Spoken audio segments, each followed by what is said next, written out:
This channel is supported by TrueFire. TrueFire is an online library of lessons from some of my favourite players. There's thousands of lessons on there. You can use the promo code JNC40 to get 40% off of any of their courses.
So, Happy New Year.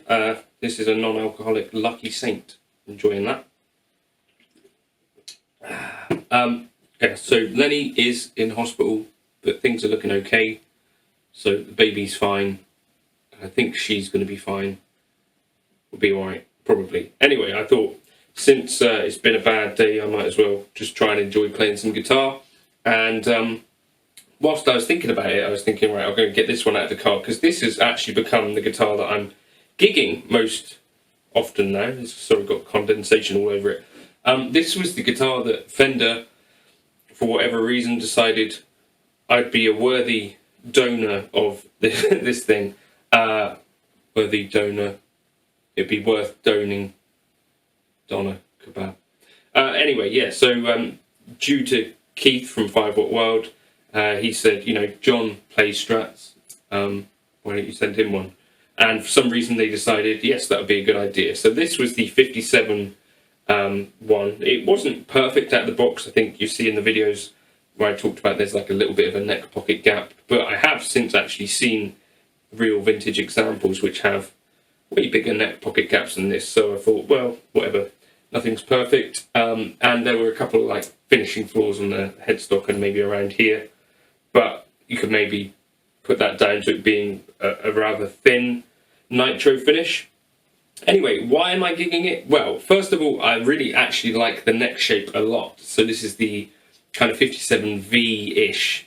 And I find that's quite a nice compromise, because obviously it's got the 7.25 inch radius, which some people don't love. But I think also if you pair that with a little kind of soft V, you do end up with quite a nice compromise for loads of different things. So if you're playing kind of chords down here, you've got a nice feel on the neck, and then when you're playing lead, it kind of flattens out to a bit of a C anyway up here, and that feels really comfortable for lead playing. I like the sound of the pickups. Also, once you're actually playing live and sweating a bit, the kind of nitro stickiness is being less and less of an issue. People always comment on the colour, which I think is a little bit of a love it or hate it thing. I think I quite like it, at least it's kind of out there.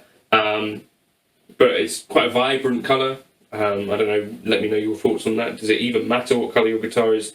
But what I'm hoping is that as I play it and gig it, honestly, that it will start to pick up a bit more character. I really love the feel of a nitro neck that has started to wear down, and you don't really get that without actually gigging things quite a lot, or playing them a lot anyway. And so I thought, well, the other thing is I don't want to be gigging my favourite guitars in the world, the K-lines, because stuff can happen on gigs, you know. Things get knocked over, drinks are flying all over the place, it's New Year's Eve, there's someone with ADHD screaming at you, who are you?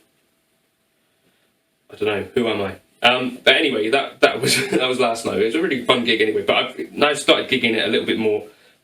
Obviously it's now coming to the season where we'll be doing slightly less gigs anyway, but another cool thing that's happening is that it's been cold in the UK, and it's starting to get a little bit of this nitro checking, which is obviously a little bit of an imperfection in terms of, you know, this isn't the ideal thing that you'd necessarily want to happen to a car, right? And this paint on the original Fenders was on cars, and it turns out that it kind of shrinks and cracks and goes kind of terrible. But on a guitar that's made of wood, I think it looks really cool. So I've got like a few little stress cracks that are coming through or checking from the cold and heat changes, I guess, just from some of the screw holes and like the neck pocket, and then the back of the neck pocket.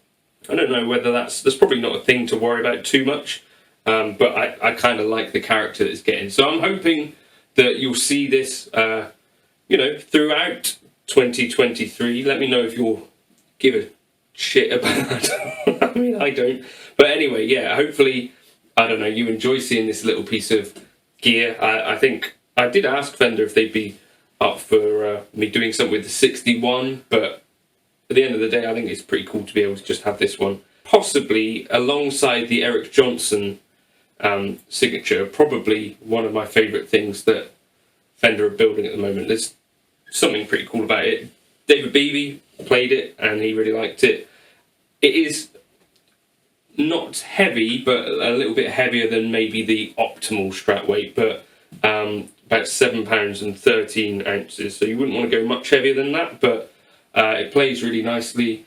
The weather has meant that the action's got a little bit lower, so I've had to adjust the truss rod. But we're getting there. It's quite a fun guitar. Let me know your thoughts in the comments. Thanks for the well wishes for the wife, and hopefully I'll catch you in the video soon. The plan is, at least for as long as I can, to keep doing things normally. You know, there is an impending child. We'll see what happens, hopefully together in the new year with that. The new year, we're already in it. We'll see what happens. Hopefully I get to share some of that with you, and we can talk about the experience of trying to fit in quality practice time on guitar. I don't know. Let me know your thoughts in the comments. I hope you're having a good new year. And let me know if you've got a #1 gigging guitar. It doesn't have to be your favourite guitar. I think that's kind of the key for me. You probably don't want to be gigging your favourite guitar in a dodgy pub or a dodgy wedding to 7 people that are throwing drinks at you. Cheers for now. Oh, preset I was using there, ODS Reverb 35, which should be in the Gumroad folder. Cheers.